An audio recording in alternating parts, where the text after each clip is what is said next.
So are you guys are looking to like? I feel like you should just roll independent. No, are you trying to sign with like an agency or a distribution like platform or what? Agency, yes, which I'm sure they'll announce soon. Okay. But as far as a platform, no, we've met with everyone. Solo, right? Everyone sounded great. Like it wasn't a meeting where I was like, why the fuck did we even do that? But we did our rounds, and it's good to just have those people in your back pocket for when maybe it does make sense. Right.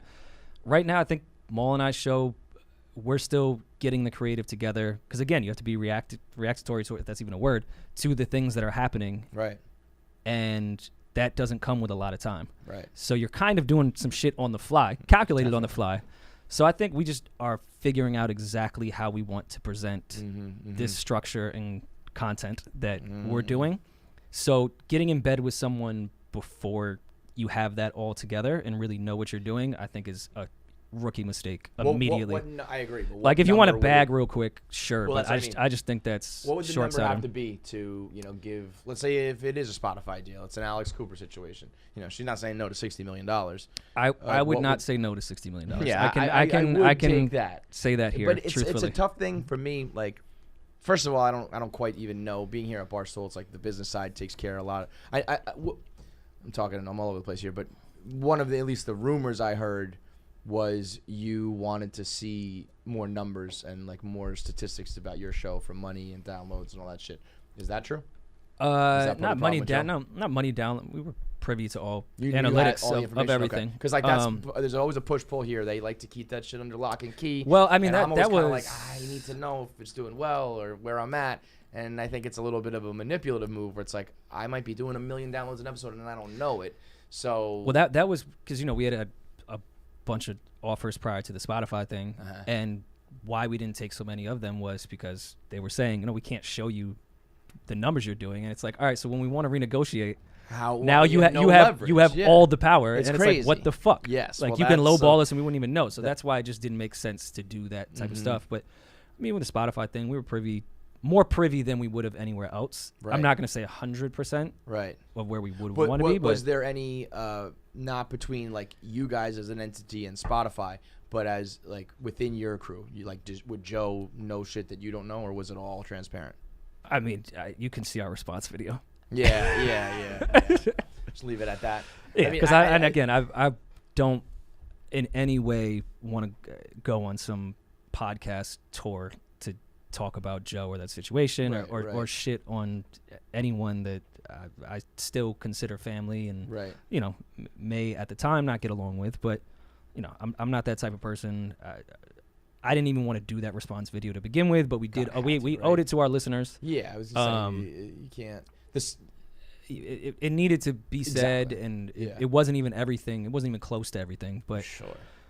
I in no way want to go on a like shit on my friend's 3 tour. Hours long. You know what I mean, to explain it all. Yeah, I just don't want to go on a shit on my friends or past friends tour, no matter my actual feelings, because it's not who I am, and I think that type of shit is corny. And as of today, right now, like you're cool with Joe? I haven't spoken to him. You haven't spoken to him? No, I haven't spoken to him. So him. that's like, you can't really. Would you have? I mean, I guess it's hard to like. I don't know if you were on vacation or like when you took that sabbatical. Were you guys in contact? Sabbatical is a dramatic word, right. You took some time. Off, right? No, we were in contact. Yeah. So I mean, and now like, so there's enough. I always just try to put myself in everybody's shoes in these situations. Like the way we all operate here is like, some people think we're all like best friends, we're family, and it's like. I don't talk to Portnoy. I talk to Big Cat, Dan a little bit, and when the day comes that this all breaks up, I don't think it's going to be something that's like we still talk every day, but that doesn't mean it's bad blood. You know? I mean, it depends. It depends how it breaks up and why it breaks up. That changes drastically. But despite that, you just got to give time in certain situations, and I think everyone's fine. I think everyone will land on their feet. If that happens eventually one day, it's not in my plans, but if it happens one day, cool. If it doesn't, cool. What, like a reconnection? Yeah. It's, it like, is what it is. The show again, or just reconnecting like as friends? Oh, as friends. Yeah. As friends. I don't. The show is not even in not possible. Yeah. My brain capacity to even do that again. But no, it's listen. Shout out to everyone. Prayers to everyone involved. Yeah. Everyone will land on their feet. Everyone's fine. In no ways, death, right? It's not a versus. Maul and I are not going to be on our show talking about him. He's not going to be on his show talking about us. Like everyone is. I don't know. everyone has moved on, and it's cool. Joe is prone though. There might be a morning he wakes up where he's just like, I'm gonna, And if he wants to do that, have a blast. And to our listeners, you can support both of us. We're not asking anyone to pick sides. Like, everyone is gonna be fun. Did you think we have a guy here who he's one of my favorite people on the show. He used to be a Boston radio host. Signed up here after it went south on air, and he openly is like, this will crash and burn one day. I'm crazy. I'm a hothead. I'm a loudmouth. And we're going to butt heads eventually, and this will unceremoniously come to an end, and there will be beef or there will be drama. I like the self-awareness. Yeah, and he just puts it out there. And, without knowing him too much, but I know, Joe is the type who's like, never going to pull punches and always going to go in. Like, were you at least bracing for this possibility that one day it would just, like, be gone? I wouldn't say bracing, but I things naturally in life obviously just end. So it ending, no, that would never be a shock to me. It ending in a corny way, I would have never thought that. That would have never even crossed my mind. What makes you describe it as corny? What do you mean?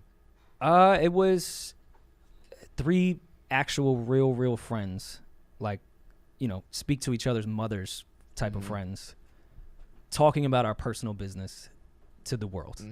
That's corny to me. Yeah. Like, there's ways for things to end. They don't need to end in the public spotlight as if you're airing out each other's dirty laundry. And again, back to the man friend thing, when male friends get upset, they say things they probably don't even mean. And now you're just shitting on your friends publicly. And it's like, doing it to the mic is even worse. It was just uncomfortable. It's like, I got to win this argument and I got to one up or defend or, Yeah. And that back and forth is never going to go positive at all, especially with your friends where everyone knows everything about you. So that and again, that you game can push some buttons and say some things that are like, I know exactly how to get to you.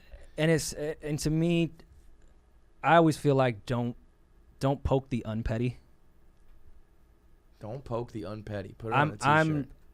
I'm not a petty person by any means. I know a lot of people brag, I'm so petty. Like, I'm not a petty person at all. Like, I kind of, it's probably maybe even a character flaw of the amount of things I kind of just let slide. Not let slide, but like, I don't overreact to. I don't think that. And when you poke the unpetty, I think it's more dangerous, because if a petty person is gonna go there, they're gonna go there. This isn't a sport or fun for them. Right. And I think, thank God we didn't get to that place. I just know it could have gotten really corny and really ugly. Yeah. So I'm happy that it didn't get there, even though I am embarrassed for all of us. Like, you look back and you're like, oh, I'm fuck. Embarrassed for his response. I'm embarrassed by, like, I think all of us look stupid in it. So that's why I'm happy we all look okay now. Yeah, man. I mean, we've had a couple moments. There was one time the 3 of us would do the show together, like, on the air. It wasn't live, so we were able to, like, squash it, but I mean, we went at it for like 45 minutes, screaming in front of the whole office and everything. Yeah. And it was like, okay, well, we can't air that episode, obviously, and like we put it aside. So was there any? You guys aren't live, right? That was like, we're gonna publish this podcast. So like, you knew, or Joe made that decision. Well, I mean, like I wasn't there. So. Right. Well, right. I mean, it wasn't like you guys had that discussion together, but there was, he was just like, was there any even heads up it was coming, or it was just like all of a sudden you're like, oh fuck? No, but I do know my friends, and I do, for the most part, know how they're going to react to things. So when I woke up, I wasn't super shocked. I think there was some things said that were extremely hurtful and weird that I was like, okay, I didn't think you'd take it that far. Right. But no, I wasn't. And here's the thing, I'm not mad at responding or saying what was going on in that capacity. It's just how you go about it. It's just for me. I had a moment here with this dude who like took a low blow at me, and there was an era at Barstool where we would write like little battle raps against each other. And it's actually like a good therapy technique. Dude, what I mean, and like, obviously they're pretty fucking corny, and we're not we don't look right, but me and Dave once did one that was like, I think they both actually came out like pretty well produced and actually like funny. And then me and another guy kind of tried to like recapture that almost. And like we both said some things we shouldn't have, and we both looked like idiots on camera. We were doing it for content, but it definitely was personal. And then I look back and I'm like, I'd rather die than relive that. Yeah. Like, I wish I could Men in Black the whole world's face on that one. And back to kind of tying into our generation, especially us on microphones, non-fucking stop. Mm-hmm. That I do hate that, like, all of my 20s, because I started our podcast, I think I was like 22 or 23. Mm-hmm. Yeah, when did you guys start? 2014 or 15. Yeah. So, no, I was 23 or 4 when it started. And it's like, all right, all of my 20s is just documented with all my stupid thoughts.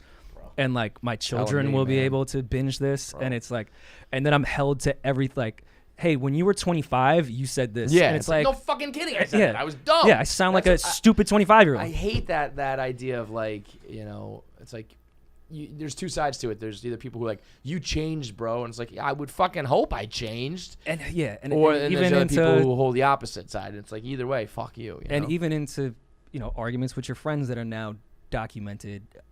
I think a lot of, like, relationships and friendships survive off purposely having bad memory, like kind of letting things go, per se. Like, all right, let me just have a short-term memory on you said something in anger that you maybe probably didn't mean. Yep. Now everything is just documented. It's like I could just go back, pull it up. I got receipts for your whole fucking life. And then someone's gonna tweet me with a quote from it. I'll be like, you know what? He did say that a year ago. yeah, man. I mean, my fans have watched me go from. I was an accountant when I started, so I was like doing both jobs. I should have hired you. I was the worst accountant. Let me preface that. And then, so I was like, you saw me as like a corporate fucking cube monkey. You saw me be a single guy in Manhattan when I was partying. You've seen the sports fan side of me. You've seen the music side of me. You've seen the romantic side of me, the pussy side of me, the tough guy side of me. You watch me get married. You watch me have kids. You watch me get divorced. You're probably going to one day watch me die. Yeah. And it's like some Truman Show shit where your whole life is documented in a weird... I mean, there's no way we're normal, man. No. This whole generation, no but way. then especially with what we do, I'm like, we are going crazy, I'm sure. And you would hope that would just cause, like, relatable experiences with people where they watch your ups and downs and things that you go through and be like, oh wow, I'm going through this too, or I went through that. There is that, but then there's also the people that just can't wait to kick you when you're down. It's like, oh, thank God he's going through something. What the worst part is though? Let me piss on him while it's happening. And those people are always public, and the people who can relate and thank you and work with you, they're always private. And it's like, I appreciate the DM, and I'm so happy that, well, I'm not happy. I'm like, I'm sorry you had to go through that, but I'm happy that we could, like, help each other together, even if we don't know each other. But also, could you maybe tweet that instead of DM that so some other fucking people know? God damn it. It's all negative publicly all the fucking time. Show your boys some love, man. But, I mean, also, we have to take accountability. I think most people reply to hate quicker. So people that are looking for a response or just, I mean, the internet is rooted in negativity. Well, let me not say just the internet. And put it on the internet. Life. The world is life. Certainly the internet, man. Even not a nice even place. Our actual news networks have taken on the structure of the internet with the persona of hate and arguing and all that shit. So it's the world per se. We all just focus on negative shit. I myself will definitely admit there's been plenty of times I've scrolled past a very positive tweet, ignored it, of someone that generally fucks with me, fucks with the show, has probably spent their hard-earned money for the show, has followed us through it, and then someone says some shit that's not even true or mean, and I'm like, hey. Fuck you, man. Yeah. I mean, I need 1,000 nice tweets, let's call it, to balance out one negative one. That's how it goes. And then you start thinking like, all right, this is just some person that's upset. Oh, yeah. Probably taking a shit while they're writing this YouTube comment. If you can get inside the mind of these people, you usually let it go. You know, it's like, oh, I get why you're doing that. It's all good, man. I just wish there was a TV show, and I don't even mind pitching this publicly without copywriting it, just because I don't think it'll ever be able to happen. There needs to be some type of TV show that just interviews like internet trolls. Yes. And like, all right, please explain why you did this and said this. But they would never show their face, so that's why it would never happen. I had a guy on my show, it was probably like a couple months ago. And he was really trolling me to the point that I like noticed it, DM'd him, and I was kind of like, "What's the fucking deal, man?" And I was like, "Will you come on the show?" And he didn't show his face, right? I actually think I just did that out of respect for him. I think he would have let me do it, but I was like, "This is gonna fuck up your life, dude. So I'm not gonna do that to you." But we had a talk, and he was just like, "I didn't think you were gonna see it. I was just fucking around. Like, I think it's funny." And I was like, you think it's funny that, like, you know, my family sees that and they're upset and I'm upset? And he was like, shit, man, I guess I'm just dumb. And he was self-aware enough to be like, I said, are you dumb or are you like fucked up in the head? And he was like, I guess I'm both, man. I was like, well, okay. I mean, I guess if you're gonna own it, you're gonna cop to it. What? He said he was a fan of you too. Yeah, he was like, I'm a huge fan. I was they're like, mostly what the fans. fuck, man, you know? But even let me contradict myself now that I really think about it. Because now when you do that, you open it up to, all right, well, if I say really horrible things about people, I can get on their show. Yeah, it's like I know. It's like a way. All right, this is a way. About it. It's a very dramatic comparison. Yeah. But it's like when mass shooters are placed on Time magazine after. It's like, well, this is what they did this for, so they could get the attention. Like maybe we shouldn't. I was about it. That I was like, I don't want to give you the platform and give you the shine. But also, he ended up looking so stupid that I was kind of like, all right, that was the point, is to show people that, like, you know, when people are like, look at the comments, they hate you. It's like, well, let me show you the people. Well, I'm telling you, the comments you know? Under this particular post right now is, look at these sensitive fucks. Yeah, I know. Oh, I do a podcast and I can't take people talking about me. I know, bro, but like everything else, there's a fucking line to it. It's like, I know you got to be thick-skinned, but I got to keep it real too. It's like, you want me to be authentic? I'll tell you that. I've never had anyone say any of those negative things to me in person, so I'm fine. That's the thing. Have a blast every time on it's there. in person. Cool. It's all fucking good, man. Do you? In terms of what's next, it sounds like you're playing it kind of secretive, but you and Mal will be together. You'll be doing something, a show of some sort, just like a show, or do you have like multiple things planned? Are you kind of trying to? Yeah, I mean, I think we both have things outside of just the Rory and Mal brand per se, but there'll definitely be a Rory and Mal show. There'll be a podcast, but again, we're trying to find a different structure to do it. In the meantime, we'll definitely be putting out content, back to that word, you know, of two mics talking some shit quickly, some other sketches, some other type of segments, just solo Mal stuff, just solo Rory stuff, and, you know, just to continue to feed the audience while we develop this actual show. So and if you had to put a guess on it or whatever, do you think there'll be some sort of communication with Joe Budden anytime soon? It's not in my plans, and I don't mean that in a vindictive. You wouldn't be the one to reach out. So no, on him. I would, and I don't particularly care. He's focused on his shit. I'm focused on my shit. I think everyone just needs to focus on what makes them happy and the type of shit that they want to do. Because, you know, I think when you're almost 7 years into doing anything with a group, people's priorities change, what they want out of things start change. Out aligned, and then where you start, where everyone may have the same goal. As things develop, people have other interests, other, you know, paths that they want to go down. So, you know, he's focused on his shit. I'm focused on mine. Maul's focused on his shit, and again, everyone will be fine. Yeah, everyone will be. Yeah, fans like, you know, they almost want to hear the dramatic side of it, but sometimes it is just a business thing. And I mean, it is, the only difference with you is you admittedly were friends, so there is an element of like that friendship is now over, but that's also not the end of the world either. Sometimes, or at least on pause, right? Until something may develop, but it's not life or death, right? No, as long as the prostate's still good, you got your health. I mean, I'm due up for an appointment soon.